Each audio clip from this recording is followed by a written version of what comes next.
ummati ikhwana. Asyhadu an la ilaha illallah wa asyhadu anna Muhammadar Rasulullah. Allahumma shalli ala Muhammad wa ala alihi wa sahbihi ajma'in. Allahumma ighfir lana qulubana wa akhrijna rusydan wa hdina ila siratal mustaqim. Allahumma inna nas'aluka ilman nafi'an wa imanan sabitan wa yaqinan rasikhan wa qalban khashi'an wa lisanan zakiran wa rizqan halalan thayyiban wa amalan shalihan mutaqabbal. Wahaikum jami'an tahiyatul Islam. Assalamualaikum warahmatullahi wabarakatuh. Waalaikumsalam. Yang saya hormati Ibu Direktur PT Zakat Mulia Mandiri, Ibu Hajah Rafiqah Fitriyanti SP. Yang saya hormati Bapak CEO, Bapak Haji Gusti Diansyah MSc. Yang saya hormati Kepala Wilayah Jawa Barat, sahabat saya yang menjadi wasilah, barangkali saya diberikan kehormatan ini untuk bisa bersilaturahim, memberikan sharing kepada kawan-kawan sekalian, Bapak Haji Zaman, Bapak Al-Fatih, insyaallah. Kemudian yang saya hormati Kepala Wilayah Bengkulu dan juga seluruh pimpinan manajemen Zafatur atau Zakat Mulia Mandiri. Sekali lagi ini adalah sebuah kehormatan bagi kami bisa bersilaturahim, sharing dengan kawan-kawan sekalian.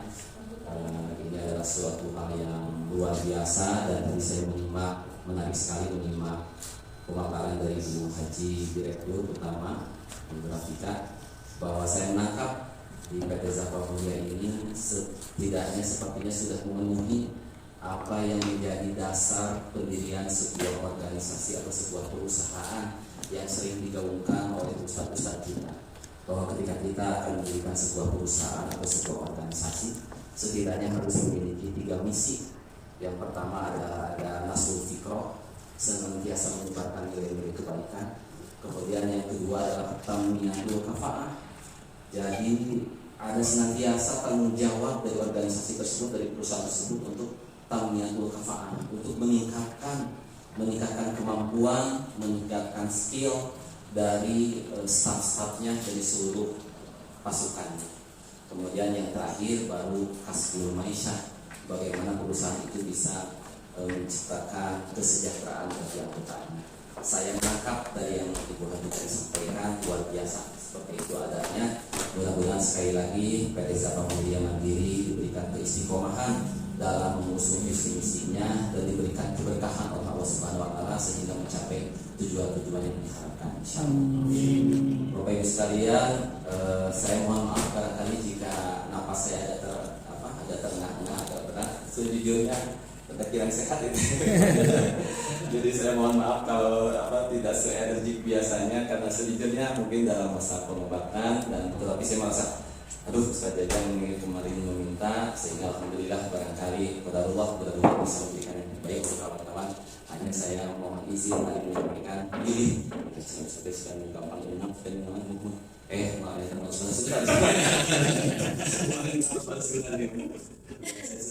pembuatan Bapak Ibu sekalian, mohon maaf, tapi sekarang barangkali 2 hari kemudian sudah bisa beraktivitas dari masing-masing.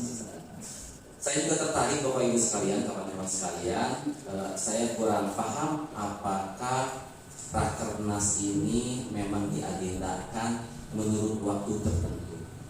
Apakah Rakernas ini diagendakan setiap bulan Aprilnya, ataukah menariknya apakah setiap bulan Syawalnya, Syawal sekarang aja, apakah memang rutin setiap bulan Syawalnya, atau juga menuju momentum keberangkatan haji barangkali yang sebentar lagi. Saya terus terang kurang paham. Tetapi yang menarik kawan-kawan sekalian, bahwa saya pribadi mohon izin Bapak Ibu sekalian, baru tahun ini kemarin mendapatkan sebuah inspirasi. Mengapa orang-orang itu biasanya membuat resolusi kehidupan itu biasanya di akhir tahun, kan? Di akhir tahun Desember biasanya. Di bulan Desember menjelang tahun baru, barulah kita membuat resolusi kehidupan, bikin rencana-rencana baru, target-target baru dan sebagainya. Kalau buat perusahaan organisasi, ya mungkin pernah seperti itu. Itu biasanya di Desember. Kemarin ketika Ramadan, untuk saya pribadi secara subjektif membuat sebuah percobaan mungkin atas ilham yang saya dapatkan. Mengapa resolusi kehidupan itu tidak dibuat di 10 hari terakhir Ramadan? Jadi kita melaksanakan itikaf dan kita sedang khusyuknya merasa dekat dengan Allah Subhanahu wa Ta'ala.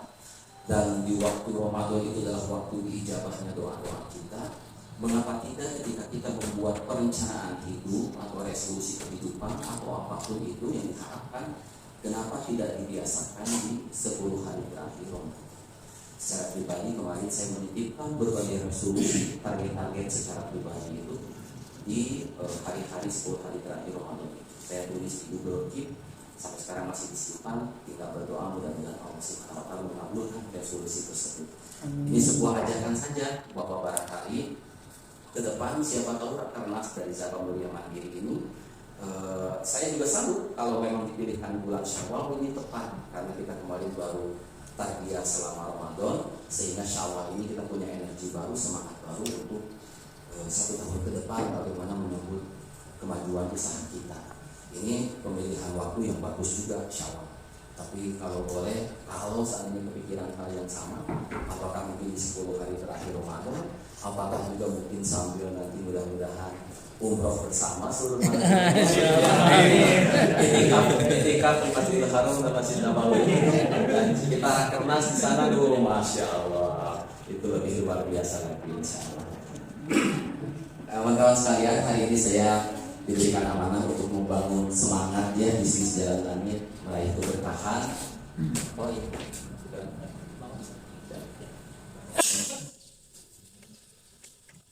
Jadi perkenalan sedikit, saya Lutfi Rahman. Tidak banyak CV yang bisa saya serahkan ke Ustaz Jajan, malu. Yang penting saya adalah seorang marketing entusias. Basic saya seorang marketing, senang gitu ya dari dulu untuk berjualan. Saya pernah punya pengalaman itu, biasanya kalau karena saya sewa samil juga Ustaz, sewa samil walaupun tidak junun, sekarang sudah mati junun, itu junun itu tidak istiqomah, itu tidak bisa fokus satu. Dan mungkin tadi saya malu juga Ustaz Yusuf, aku masih hafal gitu. Saya sebenarnya pernah menjadi bagian juga dari keluarga Zafatur, dan saya luar biasa respect ke Ustaz Jajang yang waktu itu, dan saya juga ikut pendaftaran. Alasan saja Ustaz waktu itu saya minta itu karena sejujurnya saya merasa malu. Iku mah tergerak-gerak Ustaz, saya malu daripada tergerak-gerak, lebih fokus gitu ya. Tapi dulu saya ketika di Syamil pernah ada tumpukan buku karya Ustaz Fazil Abu Fakir LC. Bukunya itu adalah buku pintar calon penghuni surga, dan ternyata bukunya itu numpuk karena di gudang Syamil, sisanya itu numpuk tidak keluar. Maka dengan aku cek lebar dengan kesenangan saya itu bilang, benar, coba saya jualin. Biasa harga berapa? Harganya kebetulan biasanya 180.000 kalau tidak salah. Dari gudangnya ini 75.000 karena sudah tidak laku. Ya udah, dengan semangat 45, saya sudah terbiasa dari dulu Bapak Ibu nyimpen database, nyimpen nomor-nomor WA dari dulu zaman BlackBerry, Pak. Zaman BlackBerry itu nyimpen nomor-nomor yang waktu itu bisa broadcast secara SMS lewat BlackBerry. Sampai sekarang mungkin broadcast lewat WA sudah banyak pulsanya. Mungkin Bapak Ibu lebih tahu. Sampai saat ini saya sering masih melakukan itu. Itu betul di broadcast sekali. Saya epok kalau pasal di BlackBerry kan itu Bayu. Saya epok alhamdulillah. Itulah diantara kesenangan saya di marketing. Amanah saya menyampaikan membangun semangat, tapi sejujurnya barangkali di antara kita juga ada yang sudah mengetahui bahwa kurang lebih gambarnya seperti ini Bapak Ibu. Kalau yang namanya motivasi itu bisa jadi ketika ikut acara atau ketika ikut sesi suatu semangat tinggi, apalagi barusan dengan dia yang saya berdiri tapi tidak hafal juga tapi ikut aja. Biasanya kita kalau ikut acara dan sebagainya motivasi itu bisa meledak seketika. Tetapi ternyata setelah itu biasanya turun lagi, nanti harus ketemu lagi, acara lagi, motivasi lagi, seperti itu. Pasti gambarannya barangkali seperti barusannya. Jadi ada motivasi, ada disiplin. Kalau motivasi itu meletup sekali, tapi kalau disiplin itulah yang membuat kita bisa continue. Atau seperti video yang kedua, gambaran motivasi dan disiplin ini, ya begitu, motivasi itu naik turun, jadi lupa yang terus gitu ya. Tapi kalau kita punya suatu suatu klausul, suatu SOP yang barangkali bisa kita laksanakan dengan sebaik-baiknya, lebih disiplin, maka itu bisa lebih mencapai kita kepada target. Maka entah setuju atau tidak, masalah masih menjadi perdebatan Bapak Ibu sekalian.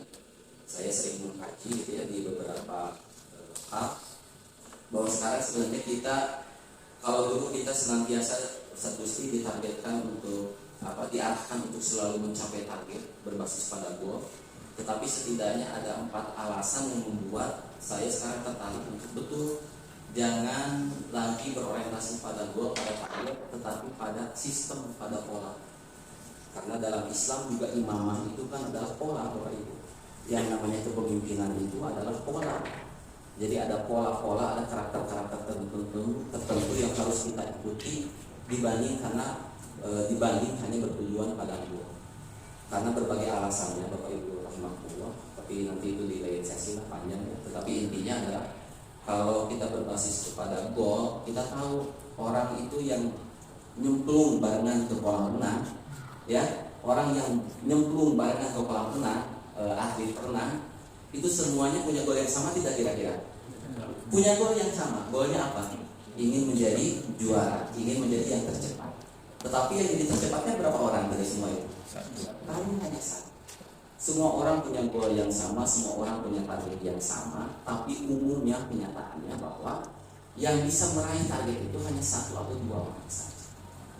Itu alasan pertama mengapa jangan berorientasi pada goal. Lebih baik kita fokus kepada pola-pola yang bisa kita lakukan, yang kita yakini bisa mencapai hal itu.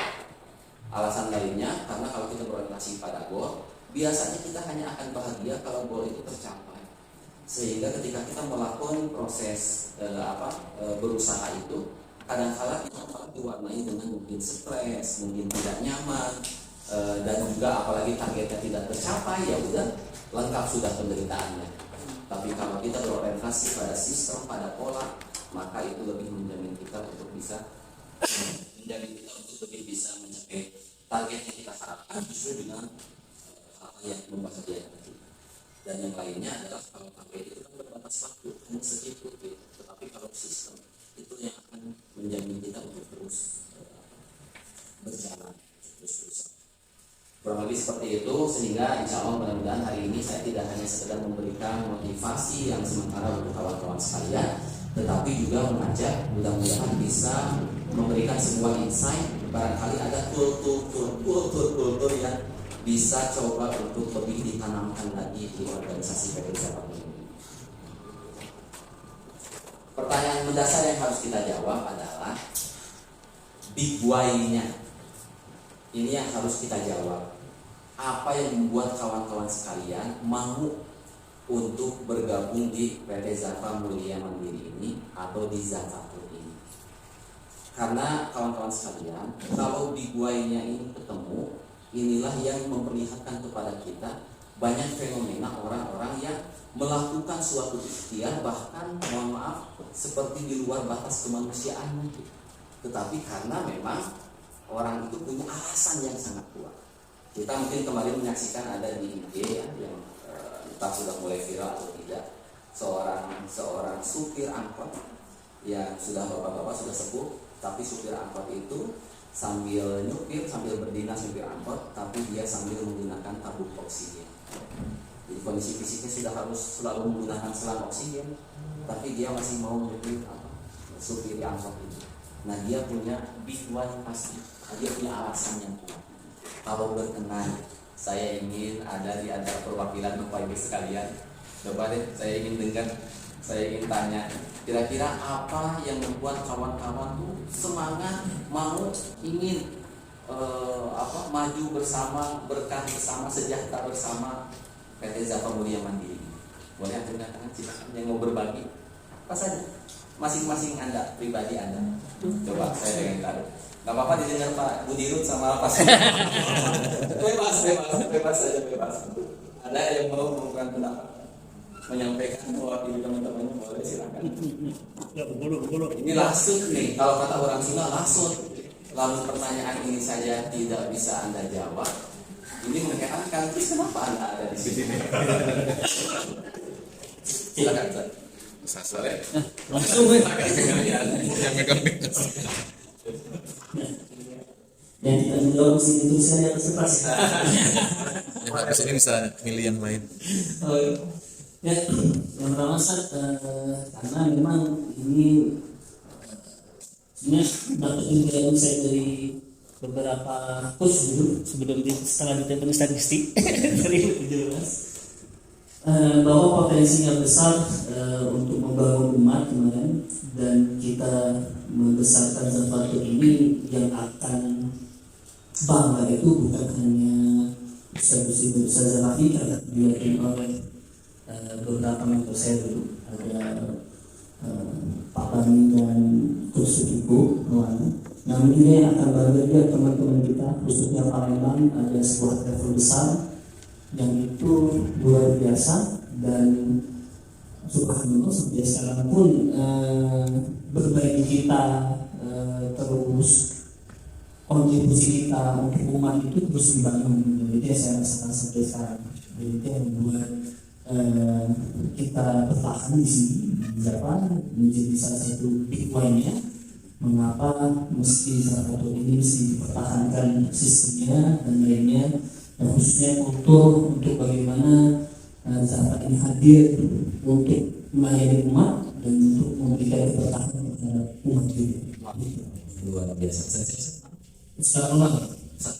Roma, iya, bagi kita ya. Iya, gabungan apa itu? Salok dan Sena. Roma. Boleh ada yang lain? Saya cerita. Oke. Aja dah. Assalamualaikum warahmatullahi wabarakatuh. Nama saya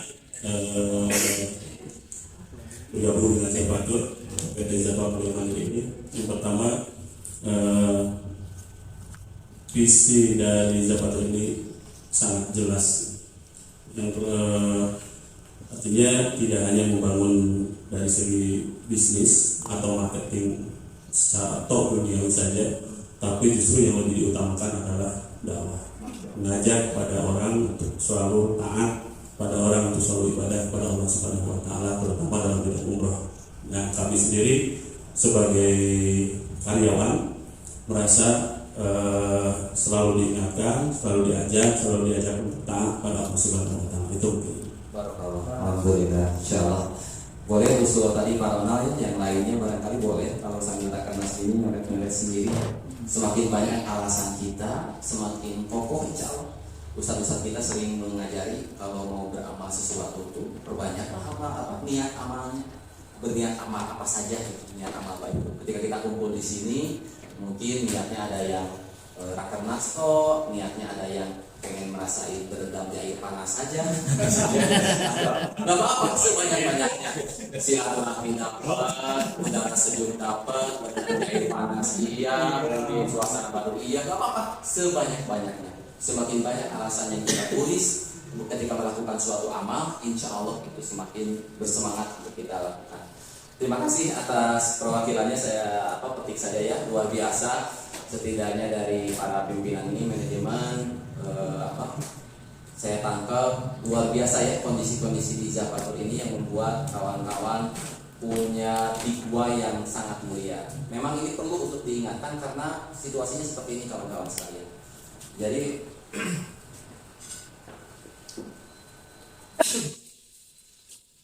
kalau katanya kawan-kawan sekalian, ini adalah piramida yang piramida perubahan. Jadi dari yang paling bawah itu adalah environment ya, kondisi lingkungan. Kemudian yang kedua adalah behavior, kebiasaan. Kemudian belief, keyakinan, value, nilai-nilai yang kita yakini, identitas kita, dan yang terakhir adalah spiritualitas. Kawan-kawan sekalian, kalau kita mengharapkan perubahan, maka sesungguhnya yakinlah perubahan yang besar itu hanya akan terjadi menurut kawan-kawan di piramida yang mana kira-kira? Kalau mau perubahan yang sedikit-sedikit saja, perubahan yang ya apa ya, ya istilahnya lumayan lah gitu ya, kecil-kecil gitu, sedikit-sedikit, maka mungkin kawan-kawan bisa melakukan perubahan-perubahan dengan memperhatikan hal-hal yang di bawah. Kita mulai lihat lingkungan, oh ini lingkungannya mungkin kurang cocok dan sebagainya, atau mungkin merubah kebiasaan-kebiasaan, atau memperkuat keyakinan kita dengan jargon-jargon, dengan motivasi-motivasi, atau memperkuat value kita dan sebagainya. Tetapi percayalah, itu semua tidak akan bisa membawa perubahan yang sangat besar, tidak akan bisa membawa perubahan yang sangat besar bagi organisasi kita, bagi perusahaan kita, atau bahkan bagi diri kita. Satu-satunya perubahan kalau kawan-kawan bisa ingin melakukan perubahan yang sangat besar, itu adalah di sektor spiritualitas kawan-kawan sekalian. Inilah faktor utama yang bisa membawa perubahan yang sangat besar. Mungkin kawan-kawan kemarin pernah menyaksikannya, sudah ada karena saya terus terang memanfaatkan sosmed untuk melihat situasi-situasi, dan alhamdulillah kalau memang kita melihat yang baik-baik, algoritma juga semestinya mendukung untuk kita tuh hanya sekadar mendapatkan yang baik-baik saja dari sosmed. Kemarin ada seorang pendeta dari Amerika, dan dia seorang pendeta yang terkenal, dan dia ternyata akhirnya memutuskan untuk masuk Islam. Setelah apa? Setelah melihat saudara-saudara kita yang sedang berada di Palestina. Dia terheran-heran, dan dia sebagai seorang pendeta bisa mengenali itulah keimanan yang sebenarnya yang dimiliki oleh anak-anak, oleh orang-orang Palestina. Bagaimana orang-orang Palestina itu, anak-anak Palestina memiliki keimanan. Dia kenali karena sebagai seorang pastor, sebagai seorang pendeta, dia tahu bahwa ini adalah orang-orang yang benar-benar memiliki keimanan yang luar biasa. Bagaimana anak-anak yang dengan sangat percaya diri gitu ya, tidak takut dengan Israel, kalau kita mati ke surga dan sebagainya. Mungkin kawan-kawan juga ada banyak yang menyaksikan. Itulah yang membuat pendeta ini akhirnya masuk ke dalam Islam. Nah, ketika dia berusaha untuk mengajak istrinya untuk juga masuk ke dalam Islam, istrinya ini adalah seorang Kristen yang taat, dan otomatis tidak serta-merta menerima begitu saja. Bahkan istrinya ini menolak. Aku tidak mungkin masuk ke dalam Islam, kata istrinya ketika diajak oleh suaminya. Lalu apa yang terjadi? Suatu malam si suaminya ini kelelahan, kecapean, dan dia tidak menyengaja untuk menyimpan Al-Quran di meja rias istrinya. Tidak menyengaja, tapi karena kecapean, kelelahan, dia menyimpan salinan mushaf Al-Quran di meja istrinya. Dan ternyata apa yang terjadi? Ketika dia pulas tidur, istrinya ini sepanjang malam ternyata membaca Al-Quran tersebut.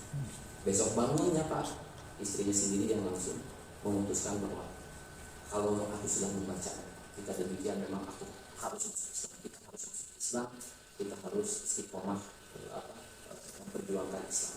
Sampai begitu ungkapan dari si istrinya.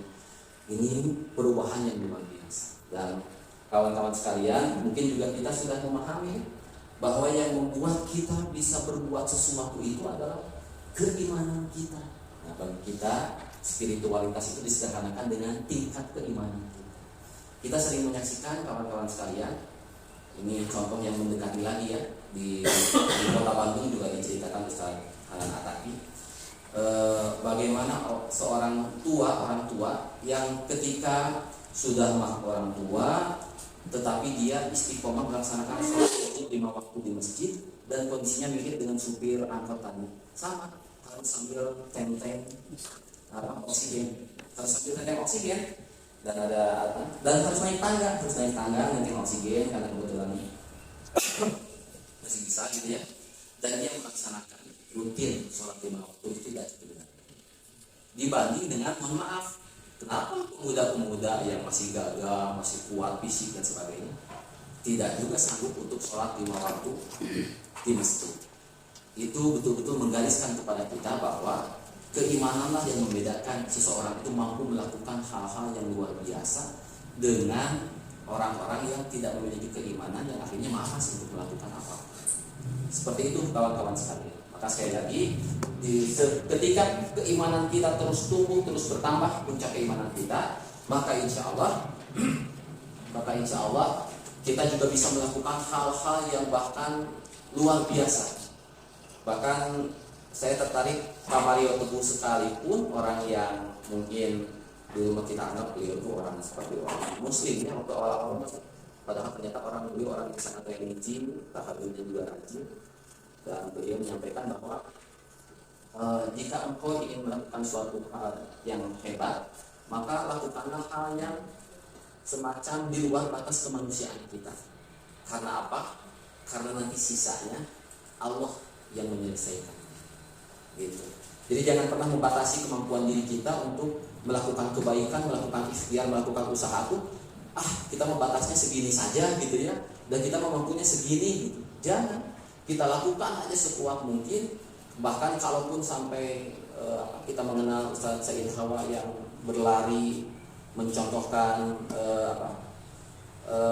mastatotu itu saja, taqullaha mastatotu, bertakwalah kepada Allah semampu kalian. Maka para mahasiswanya diajak berlari keliling lapang. Kemudian ketika mereka berlari, sebagian sudah saya sudah tidak kuat, segini adanya sudah gitu.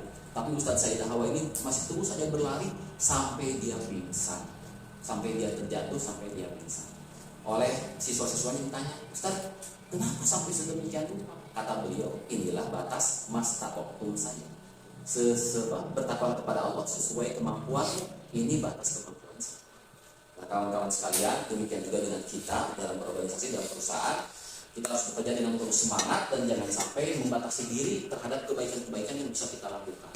Mentang-mentang sudah ada SOP-nya, sudah ada juknisnya, itu mah tugas dia, itu mah tugas dia, itu mah tugas dia. Kadang-kadang kita malas untuk melakukan kebaikan yang sebenarnya bisa kita lakukan, tapi karena kita merasa ini bukan kewenangan saya atau bukan tugas saya, kita tidak mau melakukan.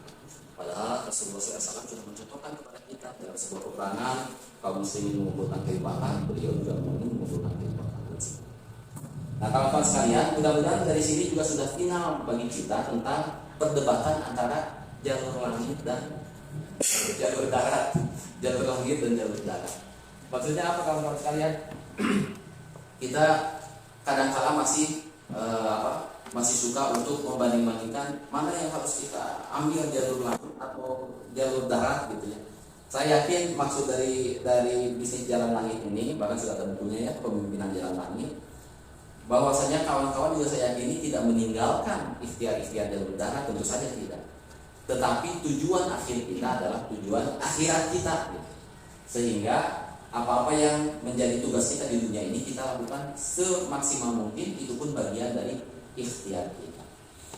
Nah, kawan-kawan sekalian, walaupun kawan-kawan yakin sudah lebih paham, kayaknya saya juga tidak akan terlalu panjang ya. Saya pikir memang di PT Zafakur ini, Zafa Mulia Mandiri ini adalah bisnis yang terbaik yang bisa kawan-kawan ikuti ya. Ini dalil-dalilnya mungkin sudah banyak disampaikan juga oleh Ustaz Rizky.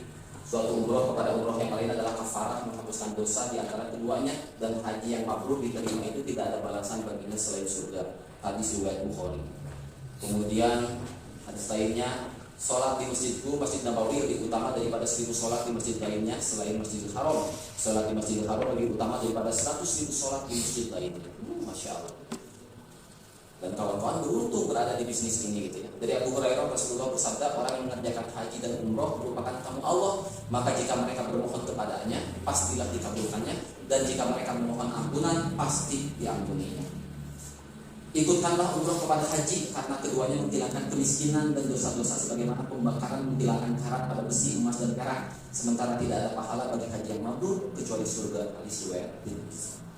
Maka kawan-kawan sekalian, kalau kita memahami tentang rukun Islam yang masing-masing itu adalah merupakan intisari dari ajaran agama, syahadatain itu adalah intisari dari seluruhnya, sholat intisari dari agama mahdo, dari ibadah mahdo, kemudian zakat intisari dari ibadah harta, kemudian saum intisari dari ibadah pengendalian diri, menahan syahwat, menahan nafsu, kemudian haji itu adalah intisari dari ibadah jihad fisabilillah.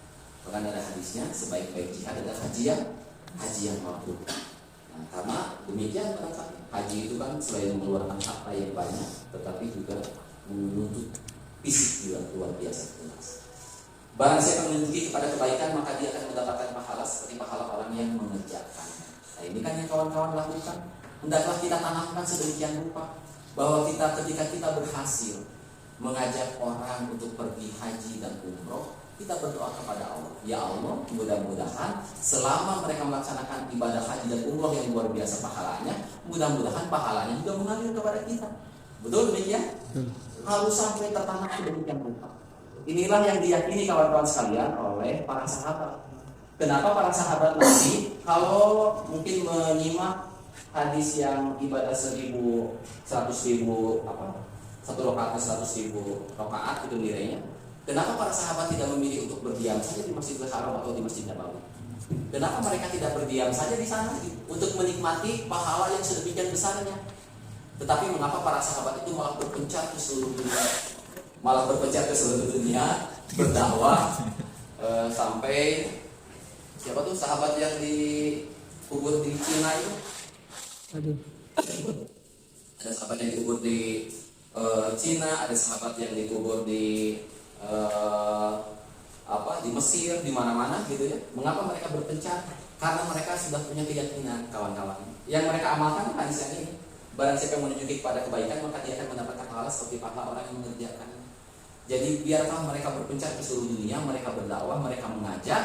Maka bayangkan oleh kita, setiap orang yang mendapatkan hidayah, kemudian dia contohnya melaksanakan haji dan umroh, maka selama itu pula pahalanya mengalir kepadanya. Kurang apa lagi gitu?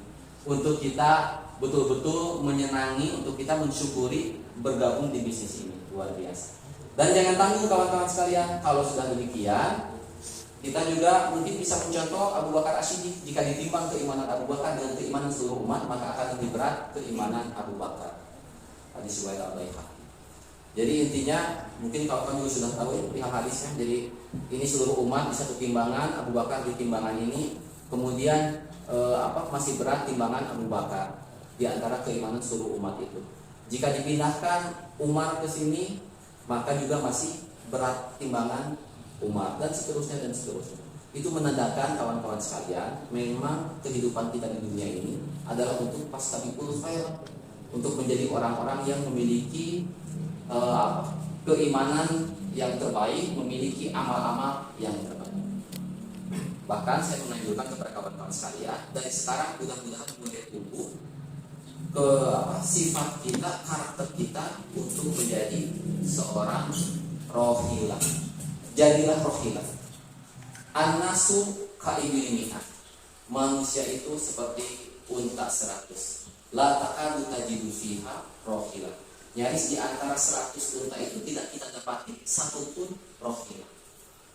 Jadi istilah unta itu kan ada jamal, ada ibil.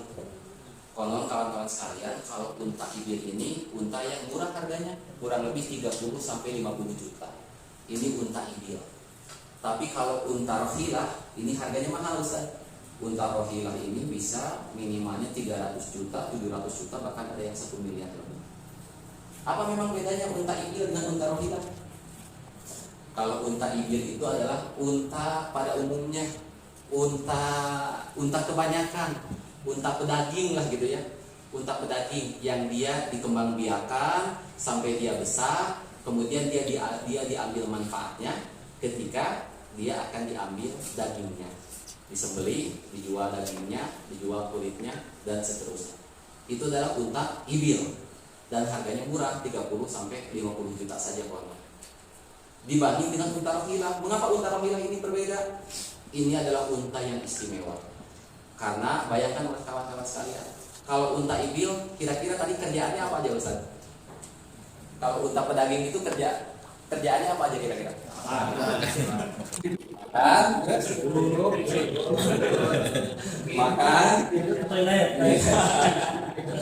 Makan, minum, ke toilet, ya unta nggak punya toilet. Kalau di istilah di Sunda ada, kalau orang Sunda ditanya gitu biasanya jawabnya hadolin. Kalau hadolin deh, hadolin. Jadi banyak orang itu yang banyak Rasulullah mengibaratkan manusia itu seperti unta 100. Unta ibil itu kerjaannya hanya begitu saja, makan, minum, berkembang biak, begitu saja kan? Makan, minum, tidur, ya makan, minum, tidur, ya berak juga, berkembang biak, kurang lebih seperti itu saja. Kan itu unta ibil seperti itu saja. Tidak diceritakan unta ibil itu apa ya gitu ya, nengok tetangga gitu ya. atau apa gitu, menolong orang lain gitu, tidak diceritakan. Itu saja kerjaannya, makan, minum, tidur, berkembang biak, begitu saja. Makanya harganya murah saja. Beda dengan unta rohilah. Bapak Ibu, kawan-kawan mungkin sudah lebih mengenal apa itu arti rohilah. Sama dari kata rihlah ya. Makanya saya pernah bikin status, banyak orang yang suka rihlah. Seneng kan rihlah mah? Diajak ke sini juga judulnya rakyat, tapi kan rihlah rihlah. Yang jauh juga senang kita rihlah mah, mau kemana juga dijabanin, ayo rihlah mah. Banyak orang yang suka rihlah, tapi mungkin sangat sulit mencari orang yang rohilah. Karena rohilah itu seperti arti kata rihlah itu kan bepergian, jalan-jalan. Unta rohilah itu unta yang siap melakukan perjalanan jauh sambil memikul beban penuh. Siap melakukan perjalanan jauh sambil memikul beban penuh. Dulu unta rohilah, kawan-kawan bayangkan ketika pergi dari Mekah ke Syam contohnya. Dari Mekah mungkin dia membawa barang-barang yang bisa dijual di Syam. Mungkin membawa kurma, mungkin membawa minyak, mungkin membawa karpet, mungkin membawa apa. Pergilah si unta rohilah itu membawa beban penuh, muatan yang banyak. Tiba di Syam, terjuallah barang-barang itu. Apakah pulangnya kira-kira kosong? Tidak. Pulangnya isi penuh lagi, membawa barang-barang dari Syam yang kira-kira bisa dijual di Mekah. Kan begitu, pulang pergi penuh.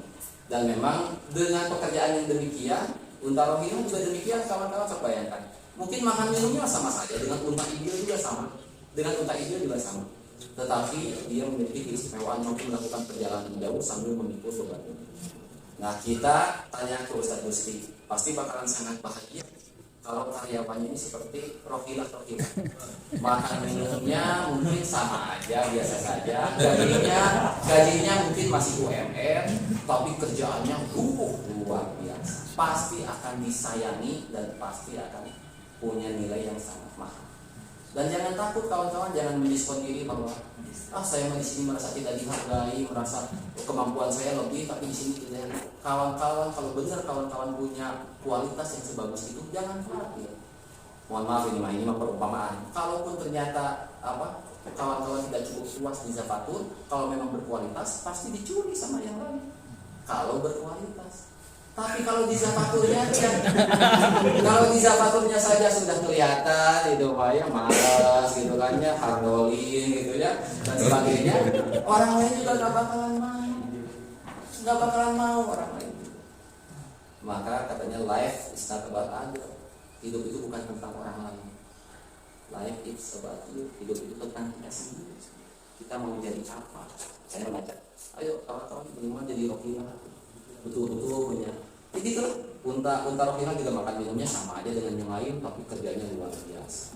Dan saya mengibaratkan kawan-kawan juga mungkin seperti ini di sini ya, yang berangkat haji umroh sudah berapa banyak? Sudah mungkin lewat Zapatur ini sudah ribuan ya.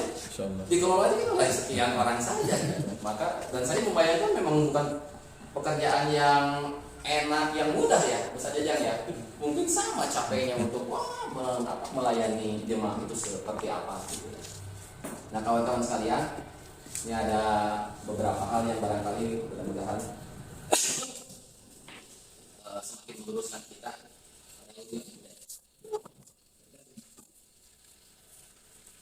Syekh Muhammad Al-Kawawi Asy-Sya'rawi disebut-sebut sebagai imam para dai karena beliau ini di Al-Azhar.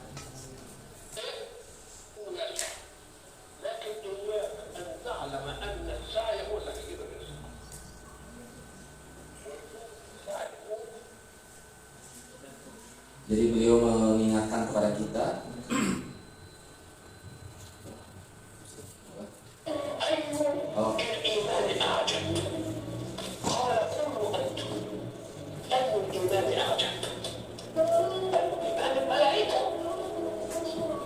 Rasulullah pernah bertanya di depan para sahabat, iman siapakah yang paling hebat, yang paling menakjubkan?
Yang diminta dari kita adalah mengambil sebab-sebab turunnya rezeki.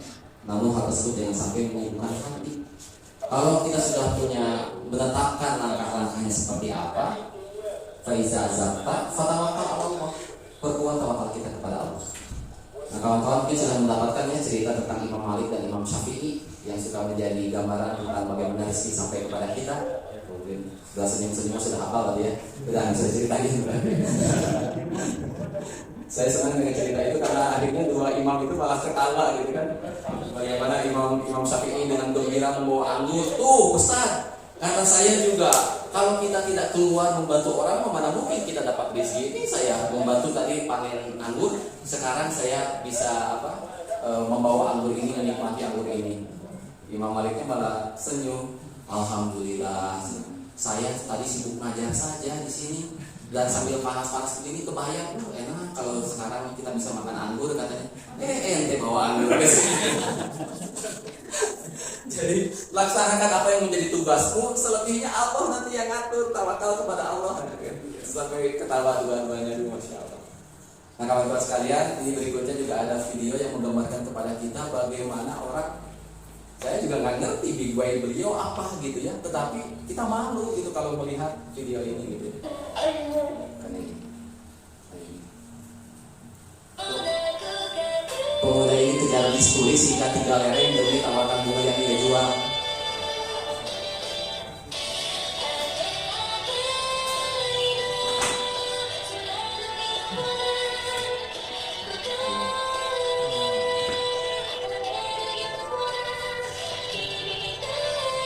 Kebayang luar mereka, keringatnya kebayang gitu. Dia ngikutin di situ, ngambil jalur-jalur 3 lereng.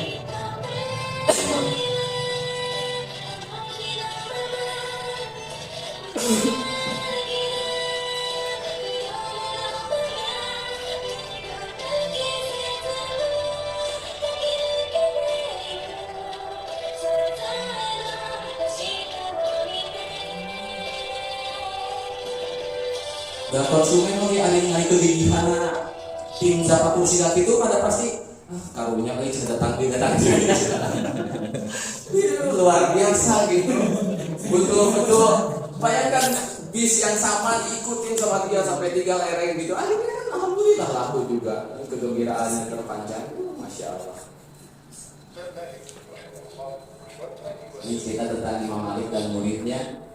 Ketika lagi berkumpul Imam Malik dengan muridnya, tiba-tiba ada yang berteriak, "Oi, itu ayah gajah!"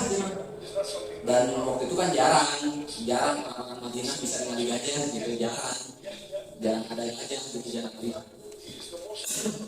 Seluruh murid-murid yang lainnya pergi gitu karena kaget tuh ayah gajah, udah mengali gajah gitu, bubar ke pengajian tuh.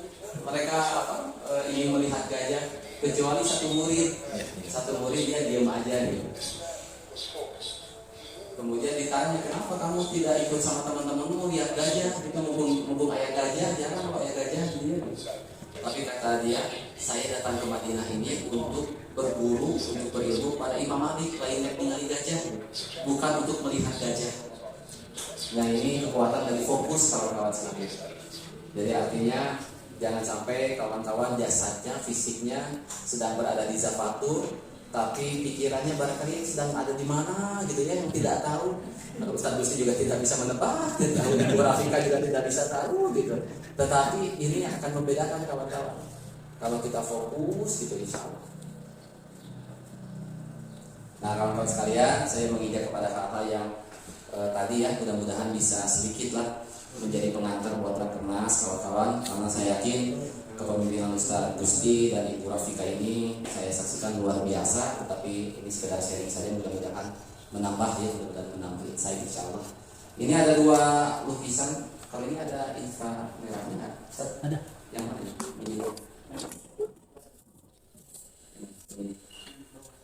Ini. Oh iya.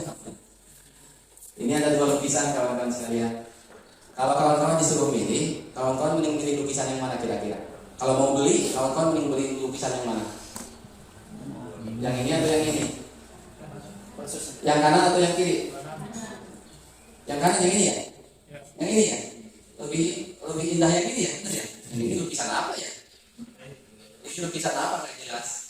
Kita kawan-kawan sekalian, kalau mau membeli lukisan, saya yakin kebanyakan di kita akan lebih memilih membeli lukisan yang kanan. Ketinggalan kita lebih indah gitu, jelas. Ini mau lukisan naon wajah atau kuku dan sebagainya. Tetapi kawan-kawan sekalian, ketahuilah bahwa ternyata, dan ini masih disimpan lukisannya, lukisan yang dinilai lebih mahal, paling mahal, dihargai lebih mahal waktu itu adalah malah lukisannya. Kenapa bisa demikian kawan-kawan sekalian? Nah, ini tidak lepas dari dua tipe orang. Ada yang kenal kawan-kawan sekalian? Ini pelukisnya yang ini tuh kan bahkan lukisannya. Jadi yang kiri ini pelukisnya ini, orang ini, yang kanan pelukisnya ini. Masya Allah, pintar. Nah, dari posturnya Ustaz seniman gimana? Kalau ini siapa Ustaz? Ini Vincent Van Gogh. Ini siapa? Ini yang ini adalah Pablo Picasso. Ini Pablo Picasso, ini Vincent Van Gogh. Dia adalah dua orang pelukis terkenal yang saat itu, tetapi unik kawan-kawan sekalian. Jadi yang kawan-kawan pilih tadi lukisan kedua itu adalah karya Vincent Van Gogh yang bagus itu. Tetapi dia adalah Pablo Picasso malah yang paling kaya. Vincent Van Gogh malah tragis kehidupannya kawan-kawan. Melamar wanita ditolak gitu ya. Habis ditolak karena dia seorang seniman, malah kemudian sampai membuktikan cintanya dengan mengkopingnya, dan dia mati dalam keadaan miskin.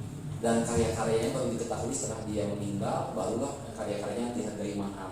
Tetapi ketika itu dia tidak bisa hidup dari karya-karyanya itu. Menjual lukisannya juga tidak laku, di melamar wanita juga ditolak dan sebagainya. Tapi si Pablo Picasso ini ancur-ancuran lukisannya menurut kita ya. Menurut kita lukisannya jelek amat gitu. Tetapi kenapa dia menjadi pelukis yang sangat kaya raya? Kuncinya di apa kawan-kawan sekalian? Pablo Picasso ini seorang marketer, seorang penjual yang piawai. Seorang penjual yang piawai.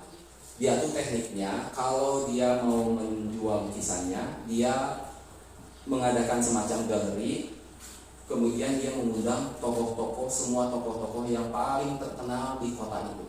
Diundanglah pejabat ini, diundanglah artis ini, dokter ini, diundang semuanya untuk melihat galerinya. Dan ketika di galeri itu berkumpul orang-orang yang sangat terkenal di kota tersebut, maka si Pablo Picasso ini meminta mereka untuk memberikan testimoni. Menurut Anda berapa lukisan saya ini pantasnya untuk dihargai? Kan orang pejabat, artis terkenal kan nggak mungkin memberikan, makanya di depan orang-orang yang juga sama-sama orang-orang penting, nggak mungkin menghargai dengan harga yang murah gitu. Maka ini lukisan Anda bagus sekali dari hati gitu namanya. Akhirnya dia menghargai mahal. Karena itulah dia ini kaya di antara teknik. Jadi kawan-kawan sekalian, saya ini hanya ingin mengingatkan ada istilah no sales no business. Tidak ada penjualan, tidak laku gitu ya. Jualan kita tidak laku, tidak ada bisnis. No business no money. Tidak ada bisnis, tidak ada uang. Maka core yang barangkali harus kita jadikan bahwa ya apalagi yang bisa kita lakukan kecuali kita memperbaiki kemampuan-kemampuan kita untuk mengajak, untuk menjual jasa kita kepada orang. Tingkat diproduksi. Tingkat akhirnya. Dan setelah diproduksi baru dijual. Sekali lagi, ide, desain, produksi, jual. Nah ini saya sharing di tahap mana yang sebenarnya Anda perlu masuk kalau Anda mau kaya. Kalau Anda mau paling banyak duitnya, saya akan jawab. Jawabannya adalah di penjualan. Ya banyak kali ya orang yang kaya di dunia ini adalah justru cuma jual saja, tidak lagi terlibat dalam ide, dalam desain, dalam produksi. Kalau yang di sini kebetulan manajemen semua saja, manajemen semua. Nah, nanti barangkali di terakhir yang akan saya sampaikan, mudah-mudahan nanti bisa karena saya yakin Gusti Bu Rafika juga sudah mencanangkan maju tentunya organisasi perusahaan ini tentu adalah dari penjualannya. Sejauh mana produk jasa kita ini diminati oleh orang lain. Nah, kalau kawan-kawan sekalian sudah yakin, sudah mantap perihal bagusnya bisnis kita, kemudian juga sudah tepatlah apapun tadi yang diinginkan gitu ya, yang terbayang di benak kita. Maka sekarang kita ada 2 slide lagi yang ini lebih kepada mudah-mudahan lebih kepada teknis gitu ya. Ya kawan-kawan mungkin sudah mengenal karena di manajemen saya yakin sudah terbiasa, Ustaz Musti juga mungkin sudah biasa menyampaikan. Kita sering mengenal istilah-istilah marketing, branding, selling gitu ya, buying, nggak perlu pusing, nggak perlu risau dengan istilah-istilah ini. Disederhanakan saja kawan-kawan sekalian. Atau di sini ada bagian marketing khusus kan? Ada angkat tangan bagian marketing mana? Ayo. Coba. Siapa bagian marketing? Oh, masya Allah, luar biasa. Apa satu tugasnya Seth? Oh, branding, marketing, selling semuanya.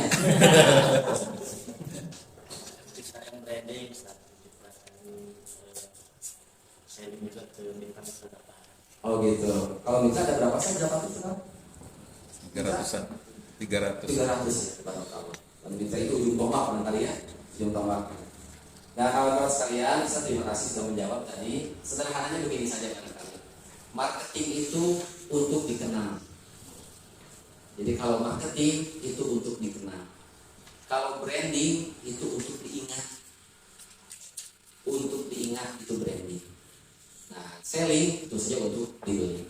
Makanya kenapa ini grafisnya ini marketing yang paling luar. Karena apapun ikhtiar kita untuk menawarkan, untuk menjual itu adalah juga sama ikhtiar marketing. Karena dengan begitu kita kan sedikit demi sedikit mulai dikenal. Apalagi kalau punya teknik-teknik yang canggih gitu ya, marketing. Sekali lagi marketing untuk dikenal. Kalau branding ini untuk diingat. Bagaimana itu terjadi repeat order contohnya. Akan terjadi repeat order. Nah, saya menyarankan kalau boleh bisa jadi kalau branding Zapatur ini mungkin dibikin saja sebuah ikhtiar untuk bagaimana orang itu benar-benar terkesan dengan Zapatur yang tidak akan dia lupakan gitu kalau seandainya dia pergi umroh atau haji kemudian mendapatkan sebuah pelayanan yang excellent dari Zapatur yang itu membuat dia terkesan dan dia membuat dia untuk menceritakan kepada orang lain. Nah itu sudah tercipta branding seperti itu. Kalau Zapatur bisa menciptakan suatu keunikan, suatu kekhasan yang membuat orang lain mau menceritakan tentang kehebatan Zapatur ini. Itu sudah mulai terbentuk brandingnya. Nah kalau selling kan tentu saja kita menawar-nawarkan saja gitu ya, head to head bisa. Nah buying paling kecil yaitu karena dari selling pun tidak semua closing gitu kan. Dan closing yang paling kecil itu yang membeli produk kita, jasa kita itu dibayar.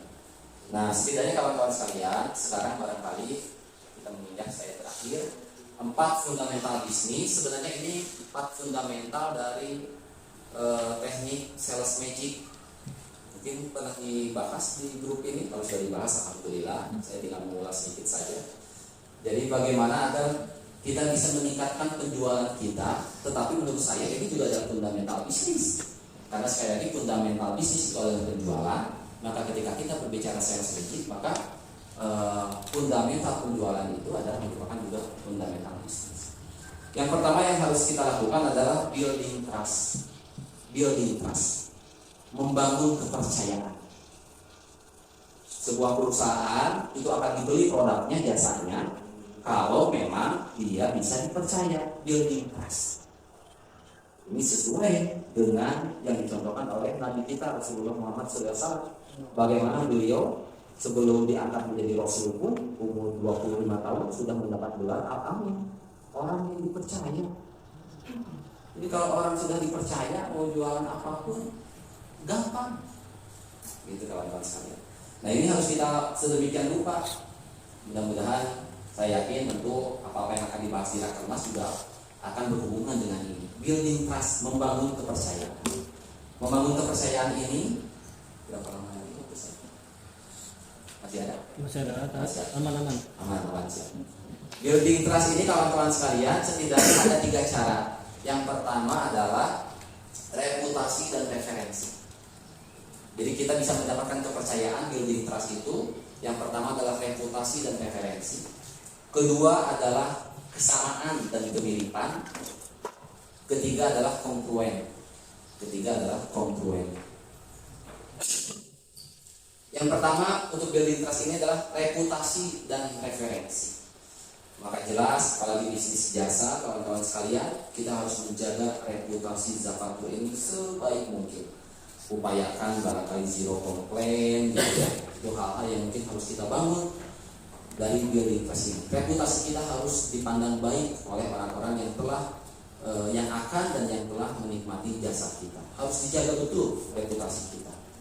Maka saya terus terang takjub juga ketika yang pertama secara tadi ketika awal hadir di teleponan nampak berarti ini berarti concern terhadap waktu. Kita harus bagaimana dicek, kita sampai mana dicek gitu ya. Pas tiba di sini saya nggak lama di sini langsung mulai acara dan mudah-mudahan tadi nggak terlalu terlambat saja. Pas lah pada jam 8 ya. Saya tadi 7.59 parkir itu pas jam 8 langsung sudah mulai. Ini juga bagian. Karena saya juga pernah mengisi kalau beberapa acara, apalagi di villa seperti ini gitu ya, walaupun judulnya akar atau nama, agenda jam 8 yang masih kena ngojek, masih ada yang renang, masih ada apa, itu kejadian. Tapi di sini tidak, masya Allah. Itu bagian-bagian reputasi kita. Kemudian referensi apa? Nah itu tadi, referensi itu sebisa mungkin kita biasakan untuk senantiasa minta testimoni dari orang-orang yang pernah mendapatkan jasa kita. Untuk kita betul-betul juga jadi feedback buat kita. Kalau perlu dibudayakan saja, ini bagian dari disiplin. Ditanya, bagaimana Pak pengalaman umrohnya, bagaimana Bu? Karena kadang-kala jangan mengharap, ya kalau memang orang berkesan pasti dia ngomong sendiri dong. Sulit kalau gitu mah. Banyak orang tuh yang nggak mau bercerita gitu. Tapi kalau kita minta aja, karena ini bagian yang untuk kita building trust, reputasi dan referensi. Bagaimana Bapak Ibu pengalaman umrohnya, barangkali mohon disampaikan. Siapa tahu kalau memang dia tidak puas, kita dapat feedback segera, gitu kan. Tapi kalau dia puas, nah kita kan jadi punya modal untuk jualan ke yang lain. Oh ibu ini ternyata masak. Kawan-kawan akan kaget ketika meminta referensi seperti itu. Bisa jadi kawan-kawan akan mendapatkan suatu testimoni yang luar biasa yang tidak kita bayangkan. Dia tidak ngomong sebelumnya, tapi ketika kita minta, ungkapannya itu luar biasa sekali. Reputasi referensi. Yang kedua adalah kesamaan atau kemiripan. Jadi ketika kita menawarkan jasa kita kepada orang lain, ikhtiarkan untuk kita selalu melakukan canvassing, berupaya untuk tahu siapa yang dihadapi oleh kita.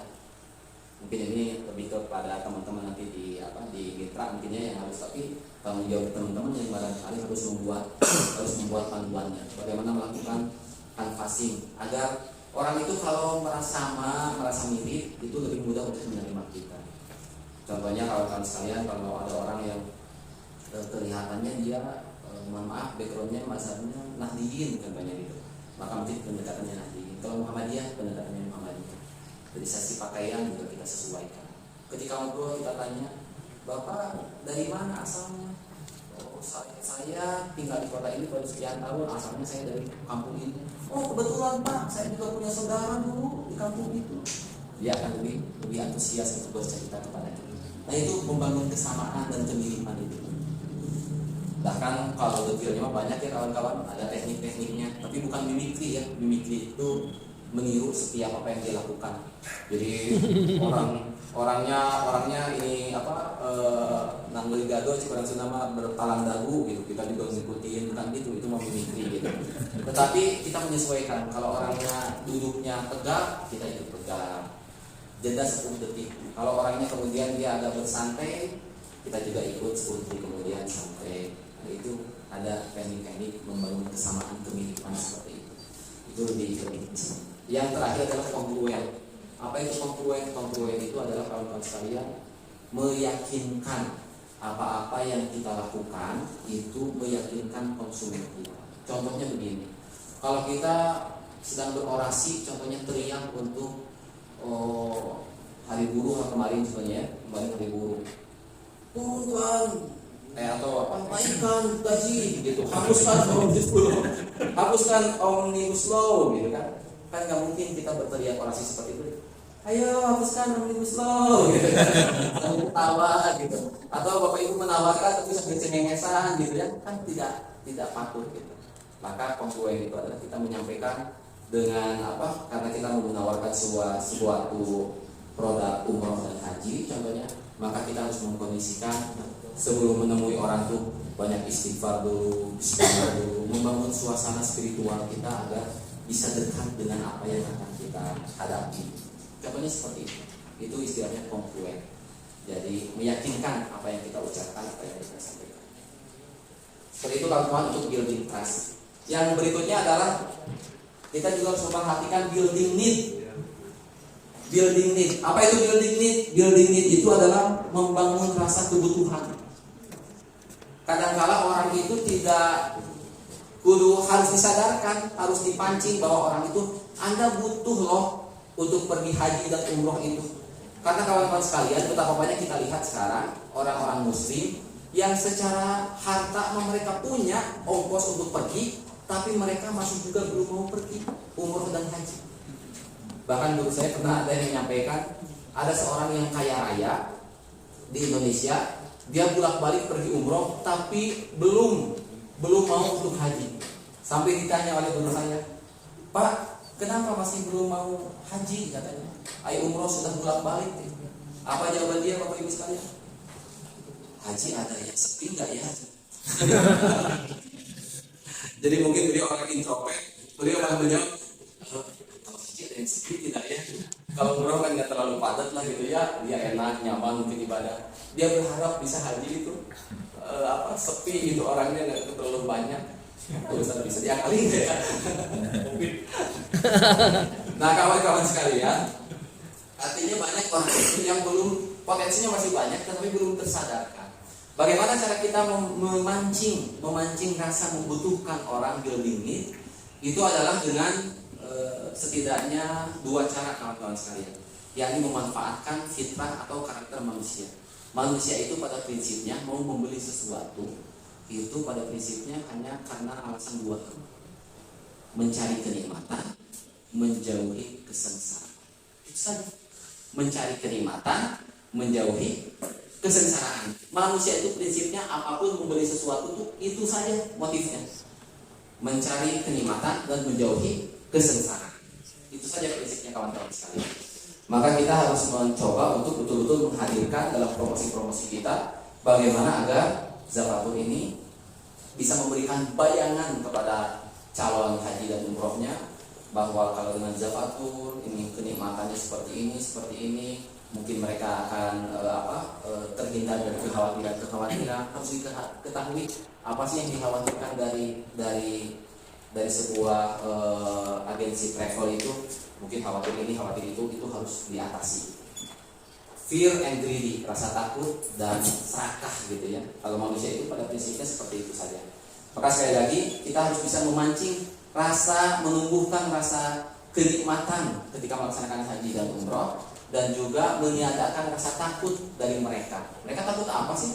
Takut tersesat. Jangan khawatir, di Zafatur mah guidance kita rajin gitu.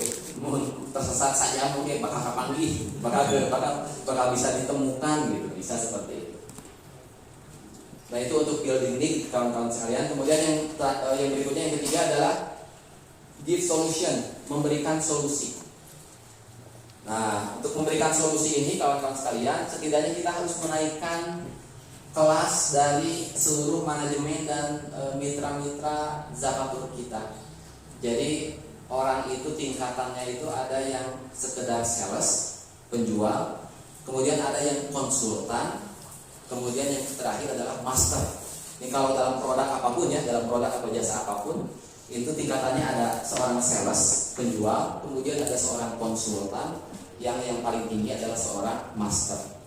Apa kalau sales? Kalau sales biasanya hanya dibekali untuk mengetahui produknya saja, dan dia berusaha untuk menawarkan produk tersebut kepada orang-orang.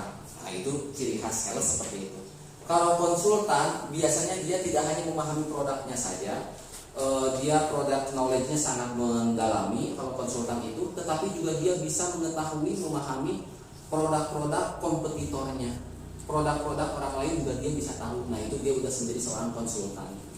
Jadi kita juga harus menaikkan barangkali Pak Gusti, kalau sementara ini teman-teman itu baru sales, siapa tahu sekarang mungkin harus ditingkatkan agar bisa menjadi konsultan kemampuannya. Konsultan itu bisa menjelaskan. Sekarang kan kita mungkin mengalami tantangan ya. Ada sekarang ini sedang merebak umroh backpacker gitu kan. Orang-orang pergi umroh sendiri, ngurus sendiri dengan keluarganya, memilih hotel sendiri dan sebagainya. Nah seorang konsultan harus bisa memberikan knowledge, harus bisa memberikan pendidikan kepada calon-calon jemaah kita. apa bedanya kalau sendiri, apa bedanya kalau dengan Zapatur, dimunculkan kenyamanannya dan sebagainya. Nah itu adalah gift solution itu seperti itu. Tingkatkan kemampuan dari seorang sales saja yang kadang-kadang hanya dicepoki dengan brosur, pokoknya kamu sampaikan isi brosur ini dan sebagainya. Tingkat menjadi seorang konsultan yang dia bisa memberikan kebijaksanaan, punya pandangan yang lebih luas. Bahkan syukur-syukur kalau Zapatur ini juga nanti mewujud menjadi betul-betul masternya di dunia haji dan umroh ini. Artinya betul-betul memperhatikan detil-detil yang sangat kecil sekalipun yang membuat orang lain mungkin luput, tapi Zapatur memperhatikan hal ini, maka itu bisa menjadi seorang master sehingga orang lain juga percaya pokoknya kalau ditangani oleh Zapatur rumah beres gitu. Kalau pergi kemana-mana di guidance sama teman-teman dari Zapatur bisa tahu ini tempat apa, ini tempat apa. Kalau beli di toko ini mahal, bapak ibu mendingan beli di toko ini nanti di Arab tuh ya, di Mekah atau di Madinah itu sudah master kalau begitu, karena sudah tahu perbedaan harga dan sebagainya, detail sekali. Kemudian gift solution ini juga tinggal memperhatikan penyampaiannya seperti apa. Penyampaian promosi kita setidaknya harus mengandung unsur USP. Apa itu USP? Yang pertama adalah ultimate advantage. Yang pertama adalah ultimate advantage. Yang kedua adalah S-nya adalah sensational offer. Sensational offer, penawaran yang sensasional. Kemudian yang ketiga adalah P-nya adalah powerful promise. Nah, ini bagian marketing atau di manajemen mungkin harus mengupayakan ini. Ketika kita menjual produk atau jasa kita, usahakan USP, ultimate advantage. Apa itu ultimate advantage? Artinya nilai tambah keunggulan yang luar biasa. Ultimate advantage. Jadi nilai tambah kita harus jelas. Apa nilai tambah Zapatur ini dibanding dengan yang lain? Apa nilai tambahnya? Kalau seandainya semua orang sekarang apa yang menjadi nilai tambah? Harganya murah contohnya. Ternyata yang lain juga murah, berarti sudah tidak menjadi nilai tambah. Pelayanannya cepat, ternyata yang lain juga cepat, berarti tidak lagi menjadi nilai tambah. Kalau sudah menjadi standar bagi yang lain, berarti tidak lagi menjadi nilai tambah. Kalau senantiasa dicari, sekecil apapun dimunculkan bahwa nilai tambah kita ini. Jangan dikira bahwa hal-hal kecil detil itu bisa dimunculkan sebagai nilai tambah. Contohnya yang saya suka dari Zapatur, pasti berangkat dan pasti pulang. Contohnya, kan ada yang bisa berangkat, nggak bisa pulang. ada yang bisa berangkat, tapi tidak bisa pulang kan ada kan? Pernah kejadian kan? Bisa berangkat pasti bisa pulang, berangkat pasti sesuai waktunya kan seperti itu. Karena banyak barangkali travel-travel yang lain yang tidak sesuai dengan waktu yang dijanjikan kan seperti itu.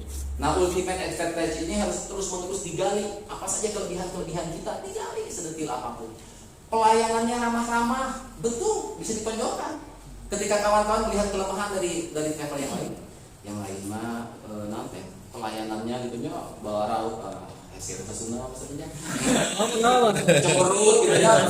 Orang lain itu cemberut gitu gitu nampak tidak ikhlas. Tapi teman-teman mah daroh hilah tadi ngangkutin koper dengan penuh semangat gitu giat, itu ultimate aja. Pokoknya sekali lagi nilai tambah itu cirinya adalah sesuatu yang di luar standar orang lain dan kita lebih unggul, itu adalah nilai tambah buat kamu. Kemudian sensational offer harus didampingi dengan promosi yang sensasional. Promosi yang sensasional biasanya menggunakan teknik-teknik, ada hadiah barangkali. Pergi umroh, hadiah apa barangkali, ya. Karena apa? Hadiah itu bisa lebih besar nilainya dibanding dengan harga sebenarnya. Contohnya kadang-kala kalau kita memberikan hadiah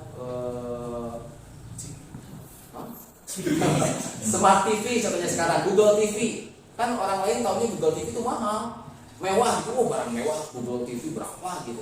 Padahal cuma 2,5 juta contohnya. Iya, benar.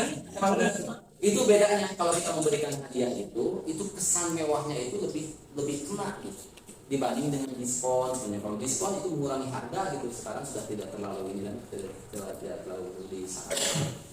Tapi kalau dengan hadiah itu terkesan mewah padahal harganya murah, itu bisa sebenarnya. Dan itu bisa jadi sensational offer. Kemudian powerful promise. Powerful promise itu adalah garansi. Karena orang, resiko pertama yang dialami orang untuk membeli atau menggunakan sebuah jasa itu adalah adanya resiko. resiko takut ternyata dia tidak berangkat, resiko ternyata apa, resiko apa. Makanya kita harus meminimalisir perasaan resiko itu dengan powerful promise. Garansi uang kembali kalau tidak berangkat, apa gitu yang menjadi garansi kita, itu luar biasa. Contohnya seperti itu kawan-kawan sekalian, itulah winning solution. Terakhir adalah close the sale. Itu close the sale, ya artinya meng-closing penjualan agar terjadi penjualan. Dan ini lebih kepada handling objection. Apa itu handling objection? Mengatasi keberatan. Mengatasi keberatan. Biasanya kan kalau sudah nampak sudah tertarik gitu, tapi nanti saya tanya istri dulu ya. Nah, itu tuh harus hati-hati. Itu sudah tanda-tanda mau kabur itu. Sudah tanda-tanda mau kabur. Nanti saya tanya istri dulu ya. Karena mohon maaf Ustaz Gusti, saya karena kebetulan pengalaman di ini juga di marketing politik. Kemarin contohnya saya melamar seorang caleg. Calegnya memang bagus gitu, dia kades 2 periode dan wah pokoknya yakin lah suara itu bakal naik gitu kalau dia mau jadi caleg. Betul begitu. Ketika sudah ngobrol-ngobrol, dia padahal yang mau gitu, tapi ketika ngobrol-ngobrol, ya tapi nanti Kang Lutfi saya harus tanya dulu tim saya gitu. Itu handling objection tuh. Dia untung saya udah tahu ilmunya nih. Nanti saya tim saya belum ngobrol aja sama tim saya gitu. Tapi dia udah nampak tertarik. Maka apa saya lakukan? Pak, kan kita juga bisa ngomong. Gampang tim mah. Kan tim mah tergantung Bapak. Kalau Bapaknya mau, tim mah ngikut gitu kan. Yakin. Udah Bapaknya mau enggak kira-kira? Ya saya masih lihat ya. Udah tanda tangan. Jadi itu begitu Pak. Kalau saya nggak tahu ilmu ini saya nggak bakalan maksa Pak. Saya biasanya juga orang yang nggak biasa maksa gitu ya. Tapi setelah tahu ini, wah ini kalau ngomongnya saya mau ngomong dulu sama tim, udah kabur itu, susah lagi nanti itu. Udah Pak, kalau Bapak ini tim tergantung Bapak, nanti ngikut Bapak kan tim udah mau. Nah itu handling objection itu ada seninya Pak. Gimana Pak tertarik? Iya tuh saya mau umroh sama siapapun, tapi saya izin istri dulu, mungkin ngobrol dulu sama istri. Kepala rumah tangganya siapa Pak? Saya. Udah Pak, istri mah bakal jadi hadiah buat istri Bapak. Istri Bapak mah bakal senang nanti kalau dikasih surprise. Pak, bakal dulu Pak. Itu contohnya begitu ya. Dia pakai teknik-tekniknya kalau orang sales di sales meeting itu dibahas detail gitu ya. Tapi itu closing the sales itu penting karena betul kawan-kawan sudah memenuhi semuanya, sudah bagus. Ketika proses sudah bagus, biasanya di akhir pas mau closing gitu ya itu tadi karena keberatan itu tidak macam-macam, biasanya berulang terus ya. Namanya keberatan orang itu biasanya berulang. Paling keberatan masalah ongkos. Nah, keberatan masalah takut ribet, keberatan masalah harus ngurus sendiri gitu untuk ininya itunya contohnya gitu ya. Nah, keberatan itu usul saya harus senantiasa itu yang dibahas, didiskusikan, kemudian ditanya mitra-mitra atau sales-sales kita mana dari teknik-teknik yang berhasil mengatasi keberatan itu yang efektif. Itu yang harus kita catat bahwa kalau ada keberatan ini si Bapak itu selalu berhasil, bahwa kalau ada keberatan begitu dia bisa closing akhirnya terjadi penjualan. Nah, kawan-kawan sekalian, mohon maaf, mohon izin barangkali itu saja yang bisa saya sampaikan. Iyyaka an tusaddiq bi annaka kabirta fi as-sin ma jasaduka illa wi'a tad'u fihi ruhak wa ruh la tashib wa la tashikh. الروح أيها الإخوة الكرام من عالم آخر لا تشبه عالمنا بشيء لا يعلمها إلا الله عز وجل. إياك أخي المسلم أن تحبس روحك في إطار جسدك. حلق في عالم التفاؤل والأمل. ثق بالله جل في علاه في كل خطوة تخطوها. ساعد الجميع وامنح الحب وازرع الخير في كل مكان. لا راحة لمؤمن إلا بلقاء ربه.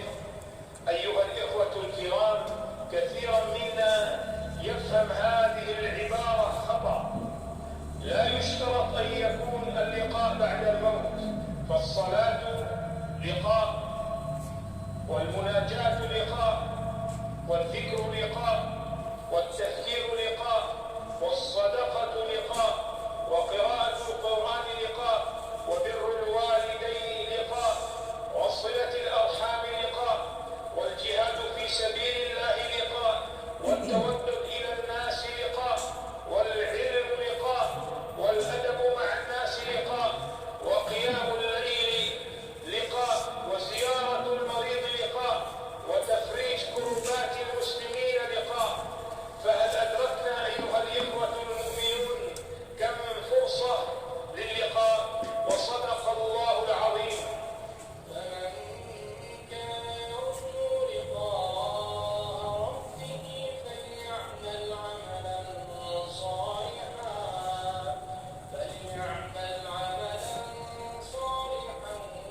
ولا يشرك بعبادة ربه أحدا. Itu kawan-kawan, berhasil mengharapkan perjumpaan dengan Allah, maka akan diberikan banyak kebaikan. Jadi jangan membatasi kita. Saya kalau lihat di sini timnya luar biasa, terus masih pada muda-muda ya, luar biasa. Dan kalau yang sudah berusia, nampaknya juga semangatnya masih sangat muda. Dan tadi sudah disampaikan di video tadi bahwa ruh kita itu adalah suatu zat yang abadi ya, abadi dalam bentuknya yang lain tentu saja, bahwa dia tidak hanya berpindah alam saja, dia tidak pernah mati. Yang menua yang melemah mungkin fisik kita, tapi selama ruh kita senantiasa hidup, maka insya Allah kita akan senantiasa punya kemampuan untuk melakukan apapun. Maka saran terakhir saya kawan-kawan sekalian, saya lupa mencantumkan satu video lagi. Jadi kalau diambil garis lurus, kita tuh dari sekarang, bukan dari sekarang, saya yakin dari sejak berdirinya Zakat Mulia Mandiri ini juga sudah ditetapkan oleh Ustaz Gusti dan Bu Rafika. Jadi tetapkan tujuan itu dengan jelas, bahwa tujuan kita bukan hanya sekedar berbisnis, tujuan kita adalah untuk beribadah kepada Allah dan beramal. Maka ketika ada hal-hal yang ketika mencapai tujuan itu di dalamnya tidak tercapai, bukan mengganti tujuannya, tetapi tinggal menyesuaikan tekniknya saja. Nah, fungsi-fungsi dari Rakernas ini barangkali juga untuk memperbaiki hal-hal agar kita tetap pandangan kita kepada tujuan akhir kita, sambil kita memperbaiki hal-hal untuk memperkuat dan mencapai tujuan tersebut. Barangkali itu saja kawan-kawan yang bisa saya sampaikan. Kalau memang masih ada waktu untuk tanya jawab, untuk mempertajam, silakan. Kalau tidak pun tidak apa-apa. Alhamdulillah, yang benar datang dari Allah, yang salah yang kurang tentu dari kelemahan kami pribadi. Aku qouli hadza wa astaghfirullah. Wassalamualaikum warahmatullahi wabarakatuh. Waalaikumsalam warahmatullahi wabarakatuh. Tepuk tangan untuk Jalul pada Ustaz atas materi yang luar biasa pada hari ini. Ada yang mau bertanya, silahkan jawab. Dipersilakan. Terus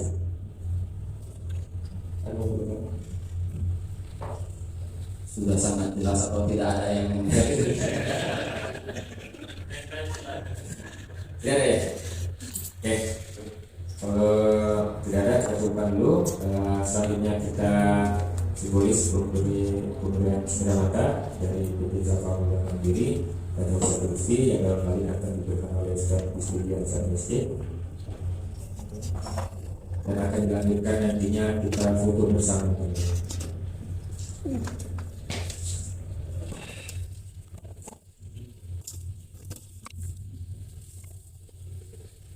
Bapak silakan.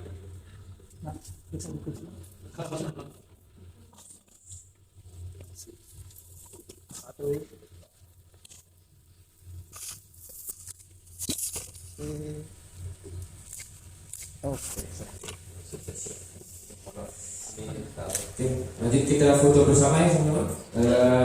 Kalau gimana? Mau ya? Oke. Silakan kita atur saja. oh ya.